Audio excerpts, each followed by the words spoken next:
Assalamualaikum warahmatullahi wabarakatuh. Alhamdulillahirabbil Assalatu wassalamu ala asrafil anbiya'i wal mursalin wa ala alihi wa sahbihi rasulillahi ajma'in. Amma ba'du.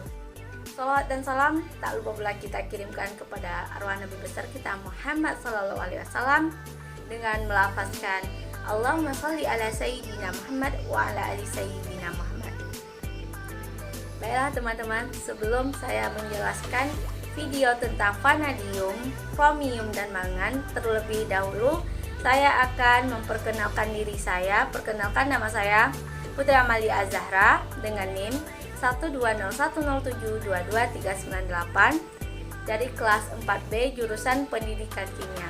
Nah, di video kali ini saya akan menjelaskan vanadium, chromium, dan mangan yang bertujuan untuk memenuhi tugas mata kuliah Kimia Anorganik 2 dengan dosen pengampu Bapak Pengelolaan Soleman.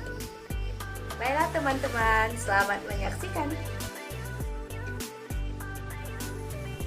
Baiklah, kali ini saya akan menjelaskan tentang sejarah vanadium. Vanadium ditemukan oleh Sedgwick di Swedia pada tahun 1830 pada biji besi. Namun unsur vanadium ini sudah dikenali oleh Rio pada tahun 1801 pada biji timah yang disebut sebagai erythronium. Namun penemuan ini dibatalkan oleh dia sendiri. Nama vanadium ini berasal dari kata vanadis yang berarti dewi kecantikan karena senyawa ini memiliki begitu banyak warna. Vanadium ini merupakan unsur kimia dalam tabel periodik, yaitu termasuk ke dalam unsur transisi atau dikenal dengan istilah blok D. Unsur ini bersimbol V dan dengan nomor atom 23. Karakteristik vanadium. Vanadium memiliki ciri-ciri berwarna putih terang, lembut, dan bersifat ulat. Vanadium tahan terhadap serangan alkali, asam klorida, asam sulfat, dan air garam, dan dapat mengoksidasi logam di udara sekitar 660 derajat Celcius untuk pentaoksida atau sering dikenal sebagai V2O5. Di alam, vanadium ditemukan dalam 65 mineral yang berbeda, di antaranya kornotit, roskolit, vanadinit, dan petronit yang merupakan sumber logam yang sangat penting. Selain itu, vanadium juga ditemukan dalam batuan fosfat dan beberapa biji besi, minyak tanah, dan sebagai senyawa kompleks organik. Dan juga sedikit ditemukan dalam batu meteor. Tetapi sekarang kebanyakan logam vanadium dihasilkan dengan mereduksi V2O5 dengan kalsium dalam sebuah tabung bertekanan. Vanadium terdapat dalam minyak tanah dari Venezuela dan diperoleh kembali sebagai V2O5 dari debu asap setelah pembakaran. Vanadium juga hadir dalam bentuk bauksit, endapan yang mengandung karbon seperti minyak mentah, arang, shell, dan pasir tar. Baiklah, di slide kali ini saya akan menjelaskan tentang sifat fisika dan sifat kimia vanadium. Nah, sifat fisika vanadium yaitu memiliki fase solid, memiliki massa jenis 6,0 gram cm kubik, massa jenis cair pada titik lebur yaitu 5,5 gram per cm kubik, dan titik leburnya yaitu 2183 Kelvin dan titik didihnya yaitu 3680 Kelvin. Kalor peleburan yaitu 21,5 kJ per mol dan kalor penguapan yaitu 459 kJ per mol. Adapun ciri-ciri atomnya yaitu dia berbentuk kubik body centered, memiliki bilangan oksidasi yaitu 2, 3, 4, dan 5, memiliki elektronegativitas yaitu 1,63 sesuai dengan skala Pauling, dan energi ionisasinya ada 3, yaitu yang ke-1 yaitu 650,9 kJ per mol, yang kedua 1414 kJ per mol, yang ketiga ada 2830 kJ per mol, dan memiliki jari-jari atom yaitu 135 ppm, dan memiliki jari-jari kovalen yaitu 125 IM. Sedangkan sifat kimia vanadium yaitu jika dipanaskan dalam H2 tanpa gas lain pada suhu 1100 derajat Celcius, maka membentuk vanadium hibrida yang stabil. Yang kedua, jika logam ini reaktif dalam keadaan dingin, bila dipanaskan terbentuk V2O yang berwarna coklat. Jika dipanaskan terus terbentuk V2O3 yang berwarna hitam, kemudian V2O4 berwarna biru, akhirnya V2O5 berwarna orange. Logam ini terbakar dengan nyala terang dengan oksigen. Nah, bila dipanaskan dengan Cl2, terbentuklah PCl4 dan logam ini tidak bereaksi dengan air brom HCl dingin, melepaskan H2 dengan HF dan membentuk larutan hijau. Saya akan menjelaskan tentang pembuatan vanadium, tingkat oksidasi dan sifat vanadium. Nah, pembuatan vanadium ini yaitu vanadium dihasilkan dengan mereduksi V2O5 dengan reduksi campuran silikon dan besi yaitu SiO2 direaksikan dengan CaO membentuk kerak CaSiO3. Kemudian vanadium dipisahkan dengan CaSiO3. Selain itu, vanadium bisa didapat dari ekstraksi sebagai senyawa yaitu vanadit, kornatit, dan lain sebagainya. Setiap oksidasi membentuk bilangan oksida. Apabila bilangan oksidanya rendah, maka dia bersifat basah. Dan apabila bilangan oksidanya tinggi atau bertambah, maka bersifat asam. Dapat kita lihat pada tingkat oksidasi dan sifat vanadium. Apabila dia memiliki bilox plus 2, maka oksidasinya itu VO yang bersifat basah dan memiliki ion V2+ dengan nama ionnya yaitu vanadium 2 atau vanadit dan warna ionnya yaitu ungu. Dan apabila biloxnya 3+, maka oksidasinya itu V2O5 yang bersifat basah dengan ion yaitu V3+ dengan nama ion vanadat yang berwarna hijau.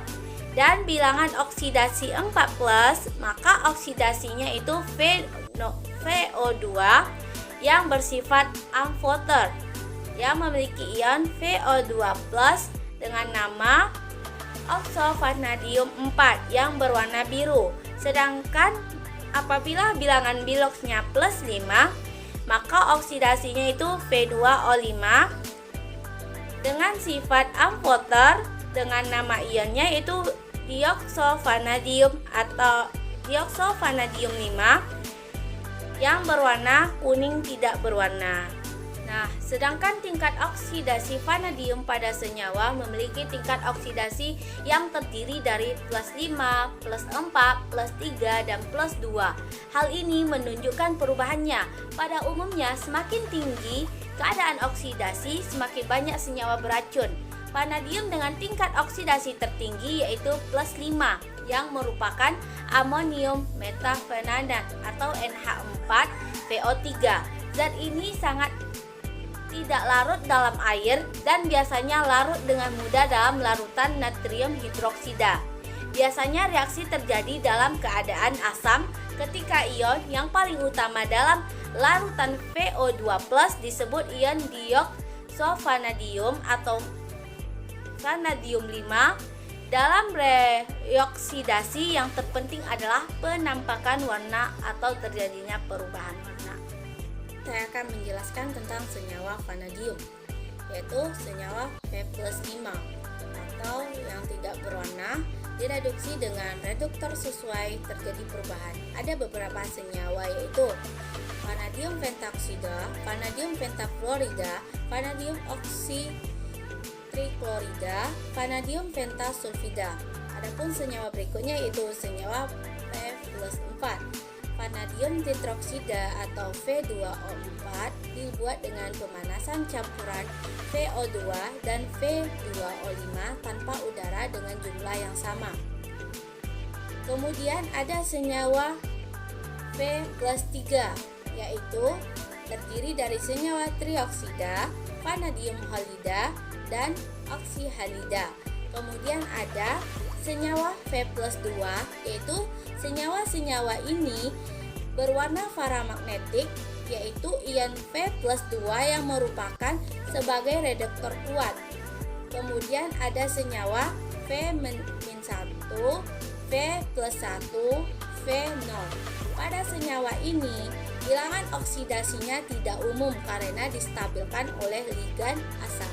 4. Vanadium. Vanadium membentuk baja dan besi tuang, yaitu dengan vanadium mengandung 50% Fe yang memberikan sifat dapat diulur dan tahan getaran.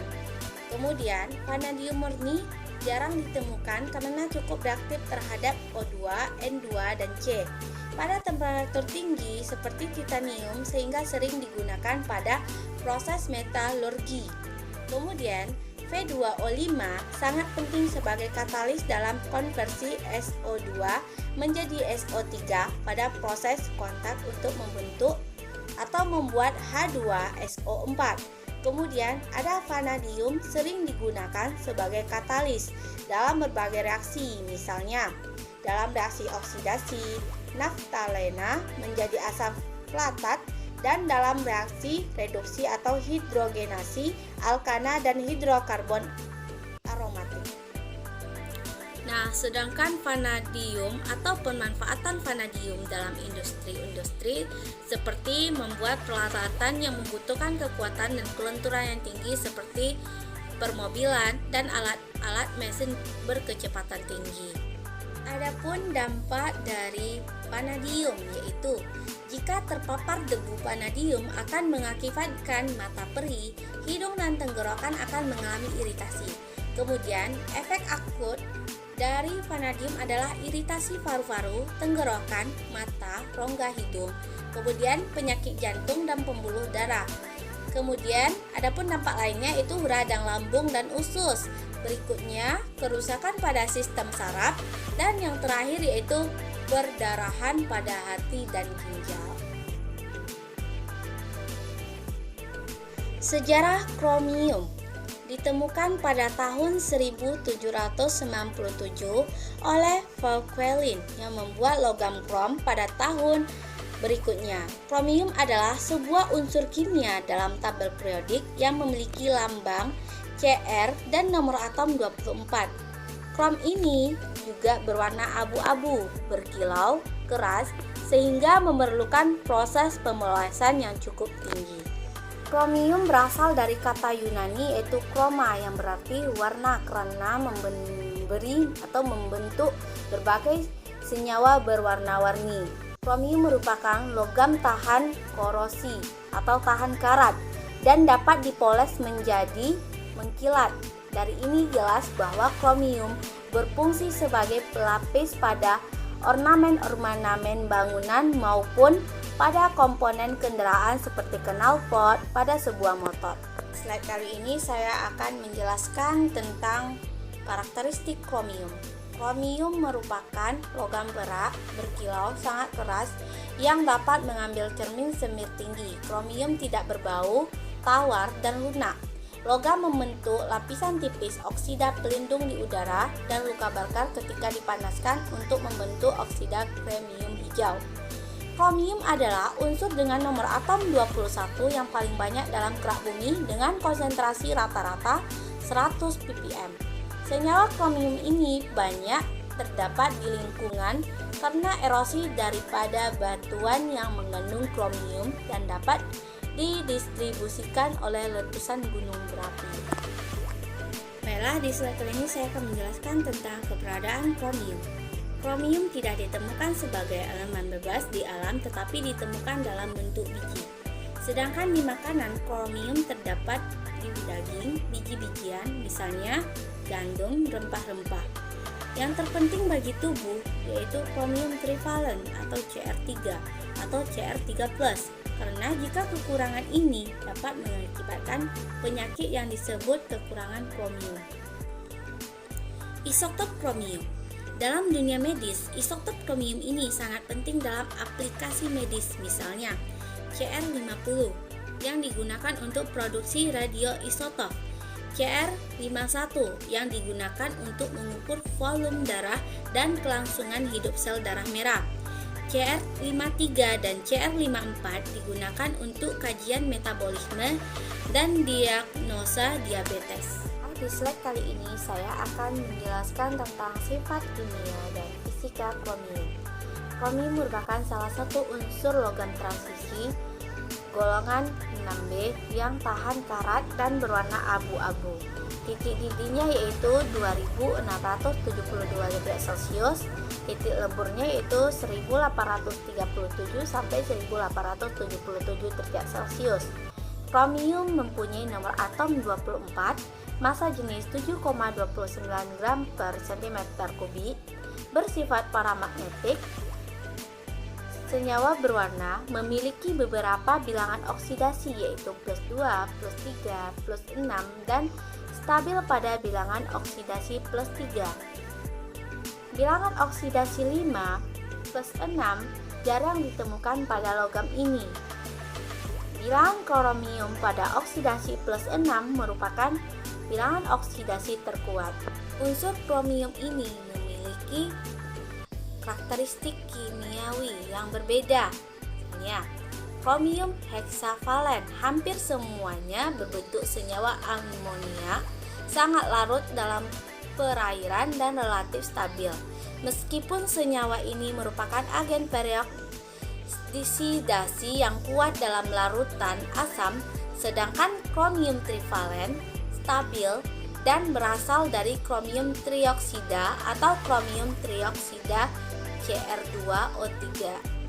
Pembuatan unsur kromium yaitu melalui identifikasi kromium 4, identifikasi kromium 3. Selain itu, kromium dihasilkan dari reaksi antara kromit dengan Na2CO3 di udara, kemudian dikromat direduksi menjadi Cr3 dengan karbon yang kemudian direduksi menjadi aluminium. Saya akan menjelaskan tentang senyawa kromium, sifat senyawa dan sifat oksidasi kromium. Nah, di sini yaitu ada senyawa Cr2, Cr3, Cr4, Cr5, Cr6. Cr2 dan Cr3 itu bersifat oktahedral seperti dalam CrH2O6 kali 2+, atau CrNH3 6 kali 3+. Kemudian ada Cr4 itu bersifat tetrahedral seperti dalam CrOTBU4. Dan Cr5 dan Cr6 itu bersifat tetrahedral seperti dalam CrO4 3-, CrO4 2-, dan CrO3. Adapun senyawa biner yaitu halida, oksida, kimiawi kromium 2, kimiawi kromium 3, kimiawi kromium 4 dan 5, kimiawi kromium 6, dan kompleks perokso dari kromium 4, 5, dan 6. Adapun manfaat kromium yaitu yang pertama sebagai perwarna untuk cat, yang kedua membuat batu delima imitasi, yang ketiga sebagai pita magnetik, yang keempat sebagai penyamak kulit, yang kelima sebagai alat cetak batu bata. Sedangkan pemanfaatan pada tubuh, kromium memiliki peranan penting. Pertama, kromium terlibat dalam pengeluaran tenaga dari lemak dan karbohidrat. Yang kedua, kromium dipercaya bekerja dengan hormon insulin untuk mengawal tahap gula dalam menurunkan tahap kolesterol. Adapun dampak dari kromium yaitu dapat mengganggu metabolisme gula dan menyebabkan kondisi hati ketika dosis harian terlalu rendah. Kromium 4 adalah penyebab racun bagi organisme, dapat mengubah bahan genetik yang menyebabkan kanker. Adapun dampak yang ditimbulkan bagi organisme akuatik yaitu terganggunya proses metabolisme tubuh akibat terhalangnya kerja enzim dalam proses fisiologis. Kromium dalam tubuh dapat bersifat kronis yang akhirnya mengakibatkan kematian organisme akuatik. Yang ditimbulkan bagi manusia dapat menyebabkan ulkus pada hidung, kulit, hiperpigmentasi pada kulit, kanker kulit, dan dikasihkan narkosis tubulus ginjal. Baiklah, di sini saya akan menjelaskan tentang sejarah mangan. Nama mangan berasal dari penggunaan senyawa dalam kaca. Senyawa ini disebut magnes dalam bahasa Latin, yaitu magnet. Makna mangan sebenarnya bukan magnet. Asal-usul nama mangan adalah kompleks. Pada zaman dahulu, ada dua mineral hitam dari magnesia di tempat yang sekarang yang disebut sebagai Yunani modern. Sama-sama disebut magnes, tetapi dianggap berbeda dalam gender. Magnes yang satu tertarik besi dan biji besi yang sekarang kita kenal sebagai magnet atau magnet, dan yang mungkin memberi istilah magnet. Selanjutnya itu karakteristik mangan. Mangan berwarna abu-abu, keras, logam yang dapat mengambil semir tinggi. Mangan bukan magnetik. Mangan memiliki lebih satu bilangan oksidasi umum. Yang paling stabil adalah plus 2 yang merupakan irisan berwarna pink pucat dalam air. Yang penting adalah plus 4 berwarna coklat atau hitam yang ditemukan di mangan dioksida, dan plus 7 ditemukan dalam anion permanganat ungu MnO4-, sedangkan bilangan oksidasi plus 6 mangan yaitu berwarna hijau. Selanjutnya itu sifat kimia. Mangan sangat reaktif secara kimiawi, terurai dengan air dingin perlahan-lahan. Mangan banyak digunakan untuk membuat alloy, sulit untuk mencair tapi mudah teroksidasi. Mangan reaktif bila murni. Logam mangan bersifat ferromagnetik. Setelah diberi perlakuan logam murninya terdapat sebagai allotrofik.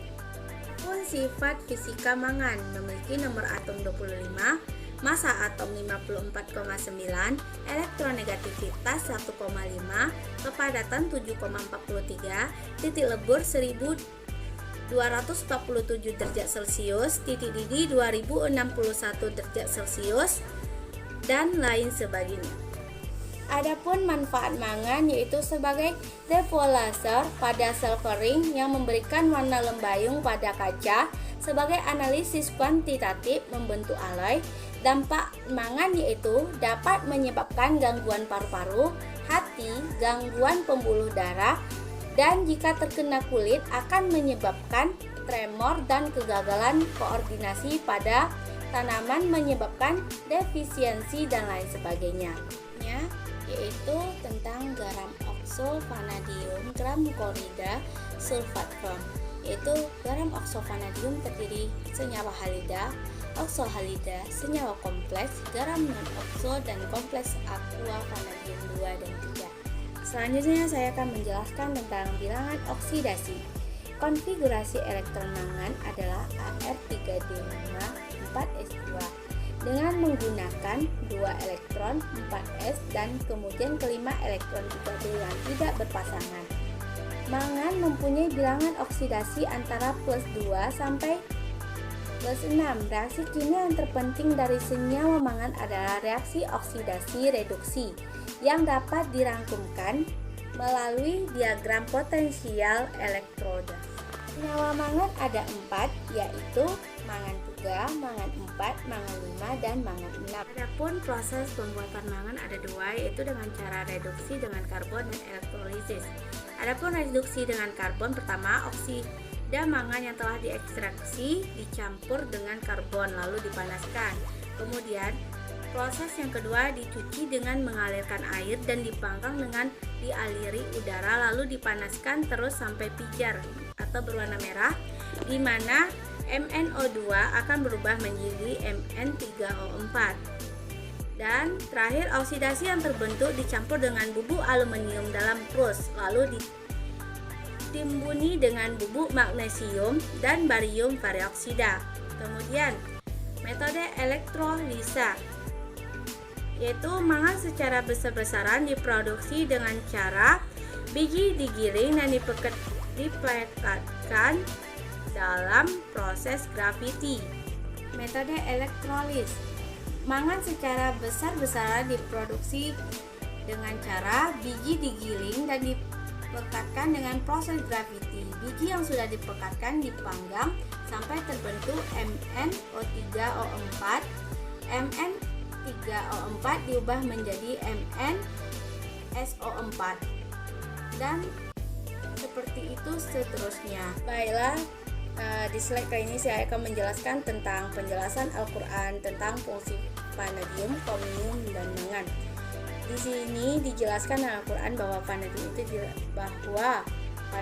chromium, dan mangan itu sebagai katalis, sebagaimana dijelaskan dalam surah Al-Baqarah ayat 29, yang artinya, dialah yang menjadikan segala yang ada di bumi untuk kamu, dan dia berkehendak menciptakan langit, lalu dijadikannya 7 langit, dan dia maha mengetahui segala sesuatu.